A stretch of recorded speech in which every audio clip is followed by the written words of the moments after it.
Is the bourbon boom a good thing or a bad thing? I go back and forth with this all the time in my own head.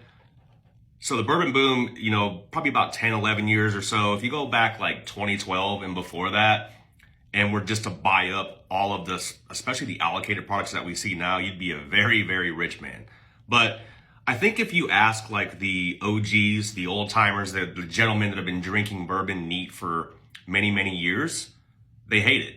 I personally would consider myself more of a middle timer. I think I've been drinking bourbon neat since maybe 2010-ish, 2011, something like that. So been doing it for quite a while, but I didn't really start getting into tasting a lot of different brands and different things like that until really the boom hit. Back then it was just more of keep a few bottles that I really liked in stock. So if you were to ask me, I think the bourbon boom, and again, COVID kind of really accelerated that as well in the hobby market. So I'm a nerd too. I collect sports memorabilia and cards, but that market went through the roof as well.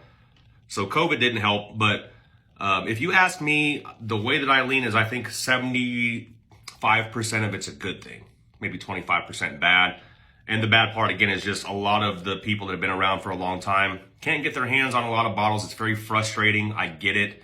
But the good thing is that a lot of new, really cool things have come of it. The community of bourbon has really grown. We see that firsthand with Raffle Worthy. We're very appreciative of our community.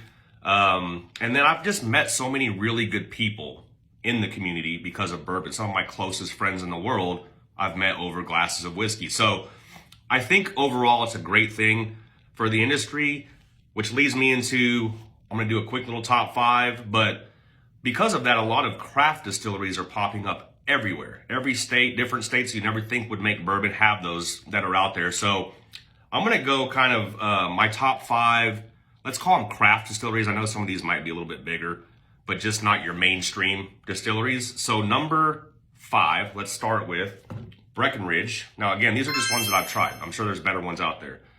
I wasn't overly impressed with this bottle. This is their 105 proof Breckenridge. Very good, very classic bourbon flavors. They use the mountain water to make this. Wasn't overly impressed with it, but it's my number 5. Number 4, Company Distilling. This is out of, I believe, Columbus, Ohio. Yep, and master distiller is the same as Jack Daniels, or came from Jack Daniels, I should say. This is a very Jack flavored product, which I love Jack products. Number 4, Company Distilling. Number 3, Wyoming Whiskey. I was blown away by this bottle. A little bit of a lower proof, but this has some crazy good notes in it. Raisiny, just very good. Wyoming Whiskey, I can see why this bottle has won a bunch of awards.